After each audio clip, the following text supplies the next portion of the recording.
Grande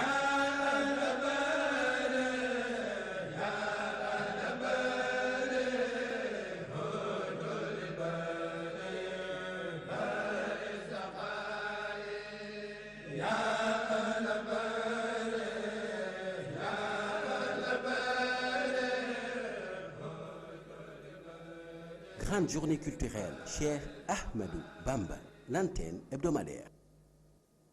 Au nom de Dieu, le clément, le tout miséricordieux, mesdames, messieurs, bonsoir. C'est toujours avec beaucoup de plaisir que je vous invite à la découverte des horizons de la sainte piété dévotionnelle à travers un homme de classe exceptionnel, serviteur du prophète, paix et salut sur lui, Cheikh Ahmadou Bamba Khadim Rassoul, à qui sont dédiées de grandes journées culturelles à Dakar le 15, le 16 et le 17 juillet 2016 par la Dara Hizbut Tarqiyyah avec l'ensemble de la communauté mouride et de la communauté musulmane.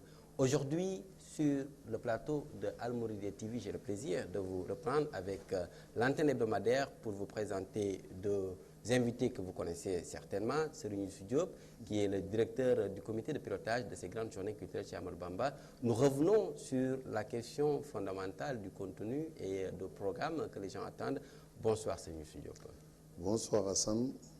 Permettez-moi donc de renouveler mes prières, mes salutations distinguées à l'endroit du vénéré Cheikh Sidi Mokhtar, le khalife général des Mourides, d'adresser également des salutations très distinguées à tous les téléspectateurs de Al Mouridiyyah et tous ceux qui se réjouissent avec ce bijou de la TV sur IP à travers le monde. Merci. Alors, c'est sur Al Mouridiyyah TV depuis Hizbut Tarqiyyah que j'ai aussi l'honneur de recevoir ici l'un des responsables de la direction de communication de ces grandes journées culturelles chez Ahmadou Bamba, mais aussi membre du comité scientifique et de la direction de production de Al Mouridiyyah TV, Serigne Mouhamadou Lamine Diouf. Bonsoir. Bonsoir Serigne Hassan, également à Serigne Youssou Diop, à l'ensemble des téléspectateurs de Al Mouridiyyah TV qui nous suivent en ce moment et surtout nos associés aux prières formulées à l'endroit du khalife général des Mourides, Cheikh Sidi Mokhtar Mbacké. L'accroche sonore du générique de ces grandes journées culturelles chez Ahmadou Bamba nous révèle certainement un appel universel lorsque Cheikh Ahmadou Bamba nous dit « Ya ahla barri, ya ahla bahri, ojo li bari bahri saqay » et c'est à travers ce vers que je voudrais bien démarrer ce plateau avec Serigne Youssou Diop qui va certainement nous donner le contenu de cet appel et de sa valeur universelle. Merci Serigne Hassan. Ce vers est extrait d'un poème de Cheikh Ahmadou Bamba intitulé Mawahibou Nafia, fi Madayi Chanfia. Les dons du profitable. Le profitable, c'est Dieu. Donc, dans les panégyriques de celui qui est le Rédempteur, qui va sauver les créatures le jour de la résurrection. C'est un vers qui est un signe très révélateur du caractère universel de la mission de Cheikh Ahmadou Bamba. Ya ahla barri, ya ahla bahri, onjoli bari bahri sakhay. Vous savez, de tout temps, il y a eu des appels au nom de l'islam. Mais ce qui est le plus difficile, c'est que ces appels soient conformes avec la permission de Dieu. L'islam, ce n'est pas une table démocratique où tout un chacun peut venir apporter sa pierre. Non.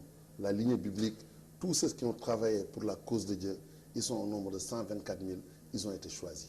Oui. Après le prophète Mohammed, qui est le dernier des envoyés, il y a eu des hommes de Dieu qui sont venus pour toujours servir la cause de Dieu, pour rénover, pour réhabiliter les valeurs fondamentales de l'islam, qui ont été déjà implantées, solidement implantées par l'envoyé de Dieu. Cheikh Ahmadou Bamba en fait partie. Il a fait un appel par la permission de Dieu. Ya ahla bari, ya ahla bahri. Il a appelé tous les habitants de la planète Terre. Mais également, après la terre ferme, il y a les îles, il y a les océans. Il les a appelés pour venir accourir vers l'envoyé de Dieu. Il n'a pas appelé vers lui, il a appelé vers le prophète, le sauveur, l'envoyé de Dieu. Car il dit, il est un océan de générosité. Toutes les grâces, tous les bienfaits promis aux musulmans par le Seigneur nous sont parvenus grâce à cette éminente personne, Rasulullah sallallahu alayhi wa sallam. Alors, grand merci Serigne Youssou pour ce cours didactique qui nous appelle à justement faire comprendre à l'ensemble de nos téléspectateurs que chaque fois justement que l'on entend cette accroche sonore qui intitule ou qui démarre en tout cas cette émission, c'est simplement pour vous dire que c'est une plateforme internationale et universelle qui attend le monde entier à la découverte d'un homme de Dieu qui mène vers la paix intérieure et la paix dans sa globalité et dans sa version islamique, c'est-à-dire la paix tout simplement. Sëñ Mohamed Lamine Diouf, je voudrais venir avec vous sur une question, je veux dire, organisationnelle, parce que vous avez, avec la direction de communication, conduit justement l'approche informative et l'approche communicative. Aujourd'hui, les Sénégalais, les habitants, en tout cas de l'univers, se préparent à ces grandes journées culturelles chez Ahmadou Bamba et forcément attendent du point de vue organisationnel des dispositifs informatifs qui peuvent leur permettre en tout cas d'assister comme s'ils étaient là, sur place de façon physique. Alors qu'est-ce que vous avez prévu dans ce sens-là pour que le message fasse le tour du monde à temps réel? Voilà, merci Sëñ Assane. Je crois que déjà les grandes journées culturelles, c'est déjà connu avec l'antenne hebdomadaire qui, cette fois-ci, est une émission qui a le privilège d'être menée dans des langues internationales connues, anglais, français, arabe, mais également avec la première déclaration des responsables moraux qui, au-delà maintenant de la traduction dans ces médiums anglais, français, arabe, est déjà disponible sur les sites web, mais également sous forme de dépliant que nous avons ici, qui est dans 3 langues et qui campe de façon claire les objectifs et la motivation des grandes journées.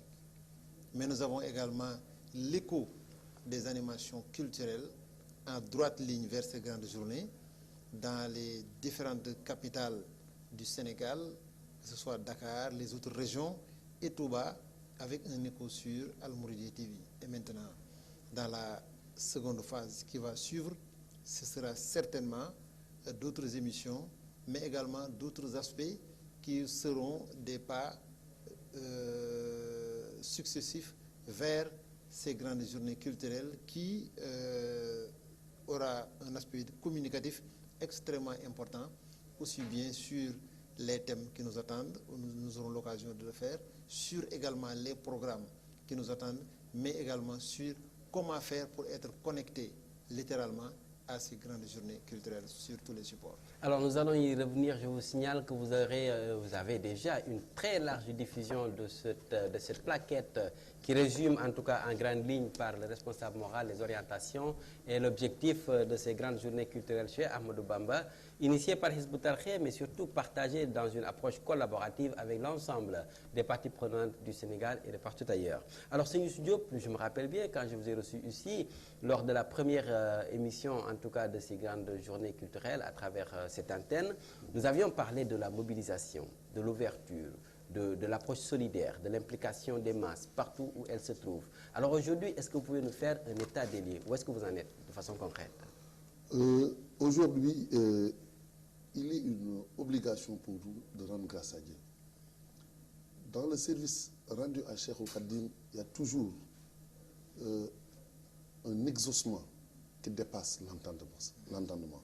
Et par rapport à cela, donc, l'action de grâce doit être au début et à la fin de nos actions. Dans le dépliant que vous aviez présenté aux téléspectateurs tout à l'heure, il était bien dit, il était bien campé les motivations donc, de ces journées.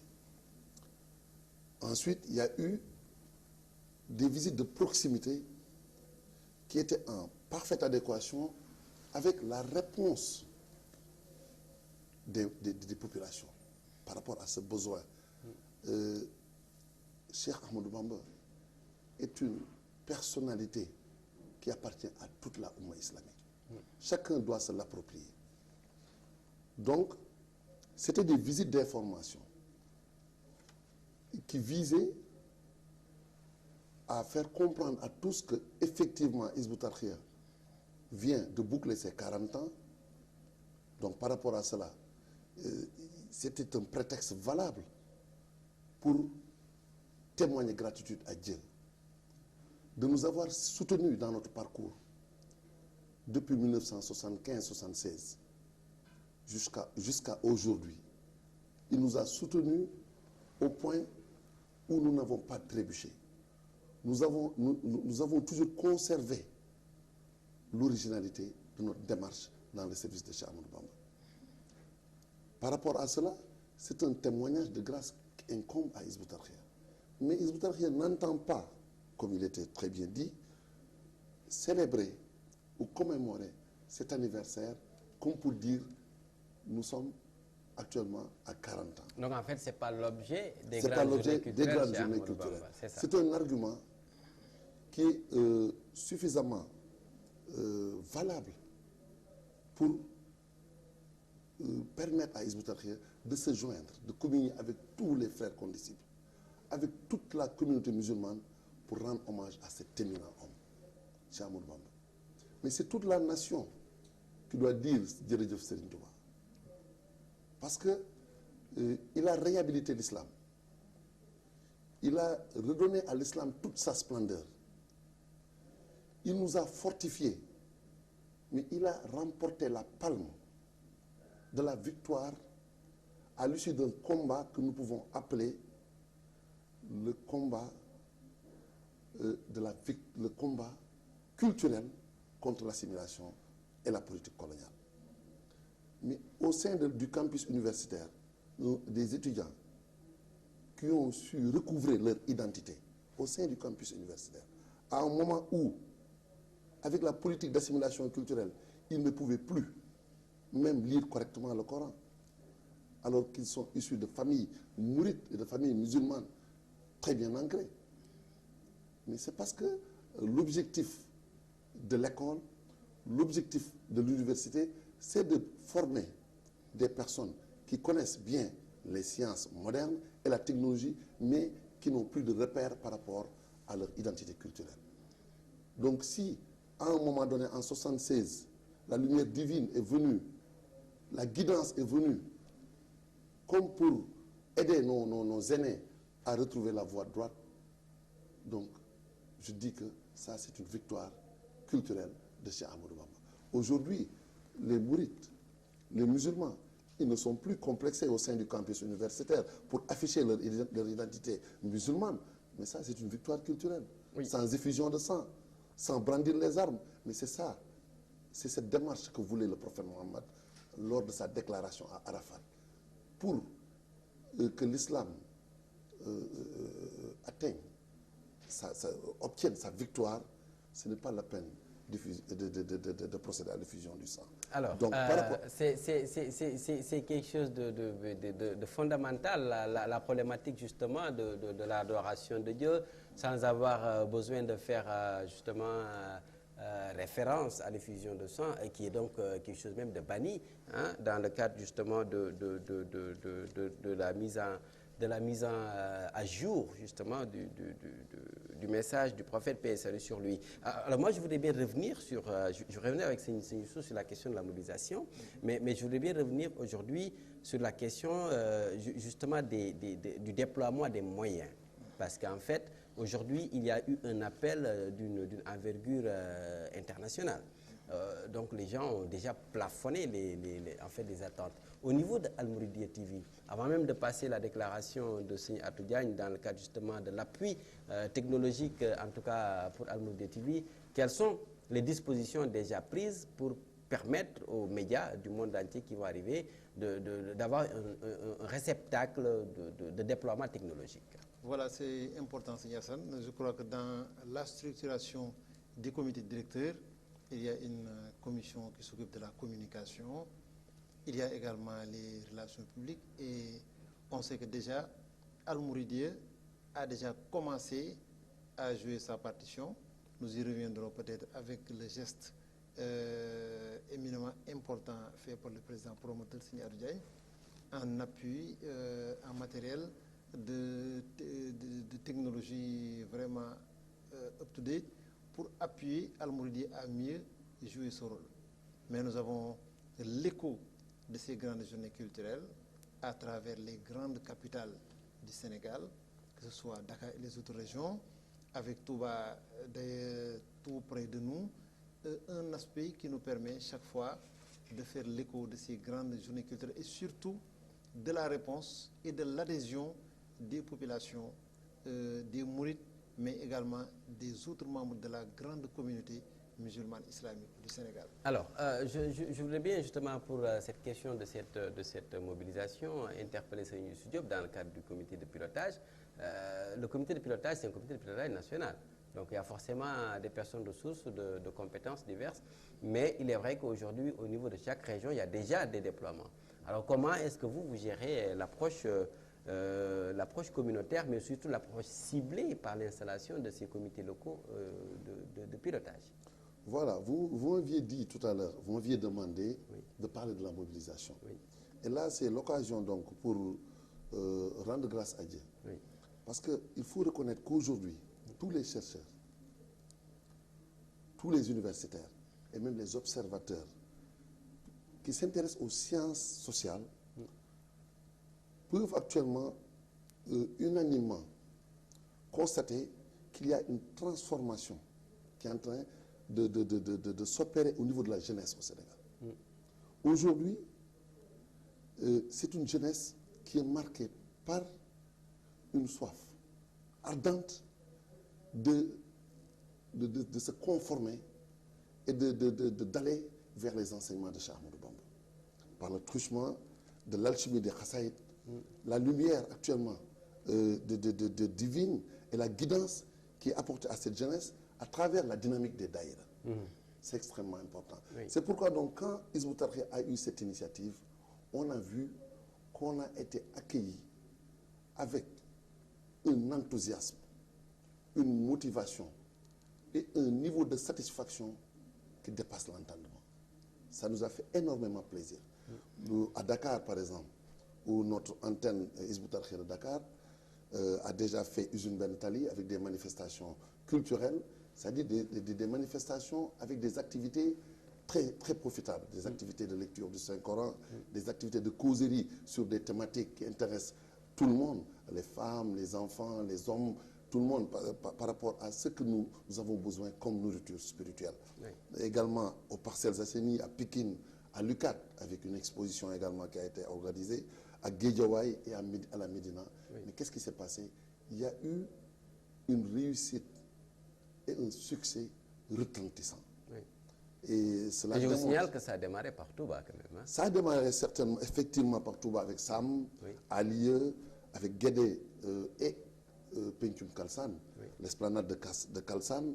Kalsan Diop, la famille du doyen d'âge du grand disciple, c'est Ibrahim Diop al-Machari, qui est très bien connu de par son érudition, oui. Mais également le vendredi prochain où la Dara de Touba projette d'aller à Darou Khoudoss. À Darou Khoudoss, nous allons y revenir parce que je voudrais bien présenter un extrait du responsable moral qui va nous mener vers justement le complément d'information dans sa logique de mobilisation générale et aussi d'investissement pour justement mettre les moyens qu'il faut pour donner toute sa valeur, justement, toute la valeur à ces grandes journées culturelles chez Ahmadou Bamba qui méritent justement un grand déploiement. Nous allons suivre cet extrait et revenir avec Serigne Youssou Diop sur justement ce qui va suivre avec la Dara de Touba et l'esplanade de Darou Khoudoss. Nous avons initié comme projet les grandes journées culturelles Cheikh Ahmadou Bamba.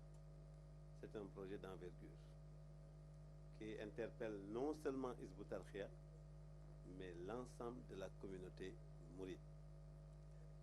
C'est parce que Hizbut Tarqiyyah est conscient que c'est en faisant connaître le mouridisme qu'on le connaîtra. Donc Hizbut Tarqiyyah n'a pas un objectif de faire connaître Hizbut Tarqiyyah. Hizbut Tarqiyyah, dans Hizbut Tarqiyyah, c'est une phase révolue. C'est Hizbut Tarqiyyah dans le mouridisme qui appartient au mouride, qui appartient au mouridisme. Et là, pour donner l'exemple d'abord aux membres de Hizbut Tarqiyyah que cet événement ne sera que ce que nous en ferons. Et en même temps aussi faire un appel à l'ensemble de la communauté mouride, parce que s'il y a des bienfaiteurs dans la communauté mouride. Si on ne leur donne pas l'occasion, l'argument de travailler pour le mouridisme, ils le feront pour d'autres. Ils le feront pour d'autres. Et le mouridisme est une communauté très puissante, les moyens sont là. C'est pourquoi, si je fais ce geste de façon spécialisée avec du matériel de dernière génération, très spécialisé en streaming, vous pouvez voir les cartons comme ça qui sont petits, mais c'est du matériel qui, quand même, on ne ramasse pas. Donc, le matériel a été travaillé de façon ergonomique, de façon à réduire les emprises, les poids et tout et tout. Et c'est du matériel qui est très spécialisé en streaming. Nous prévoyons déjà ce qui sera notre besoin dans le cadre disons, de cet événement, aussi bien au niveau des grands centres de conférences comme Diamniadio, comme le stade où aussi des préinstallations peuvent être absents, comme aussi la place du souvenir. Je crois qu'il faut avoir du matériel adapté à, disons, l'ensemble de ces sites. Maintenant, qu'est-ce que j'appelle un exemple? Si aujourd'hui, moi j'oriente, ça c'est pas une donation, entre parenthèses, c'est pas une donation, ce n'est même pas du mécénat. C'est une contribution volontaire en équipement que je donne pour, disons, la circonstance, pour les grands événements, parce que je sais ce qui nous attend. Claire, je sais ce qui nous attend, c'est ce qu'il a dit, le responsable moral. Au passage, grand merci à Serigne Atou Diagne pour cette contribution volontaire d'une valeur de plus de 10 millions de francs CFA en matériel technologique de dernière génération pour accompagner Al Mouridiyyah TV dans la prise en charge des objectifs de médiatisation et de couverture de ces grandes journées culturelles chez Ahmadou Bamba. Alors, Serigne Youssou Diop, je voudrais revenir à nouveau sur la question justement de ce déploiement national. Vous avez parlé de Dakar. Et l'on sait aussi qu'à l'intérieur du pays, les zones, les comités sont en train de se mobiliser pour s'organiser vers ces grandes journées culturelles. Comment vous, au sein du comité de pilotage national, intégrez-vous justement ce déploiement local? Voilà. Donc, comme je viens de le dire, après Dakar et Touba, partout où nous sommes passés, on s'est rendu compte que l'accueil a été exceptionnel. La motivation a été au rendez-vous. L'appropriation de ces grandes manifestations en tant que patrimoine, je ne dirais même pas national, mais patrimoine universel qui appartient à toute la communauté musulmane, les disciples, les confrères musulmans ont bien compris le message. Ils ont créé eux-mêmes des comités de pilotage au niveau de tous les quartiers. Oui. Et la coordination au niveau régional de tous ces comités de pilotage va nous donner, par exemple dans les prochains jours, une coordination nationale qui va montrer qu'effectivement, c'est des actions bien coordonnées qui seront gérées dans le cadre, dans la dernière ligne droite vers les grandes journées culturelles. Mais il y a eu également, après Dakar et Touba, il y a eu Kaolack, avec Gawane, le quartier Gawane, mais également le jour très mémorable au Pencum Serigne Bassirou. Sur l'esplanade de la grande concession de Serigne Bassirou, le 20 avril 2016. C'est ce que vous avez à l'écran. Mais nous avons eu l'apport et la pleine implication même de toutes les familles.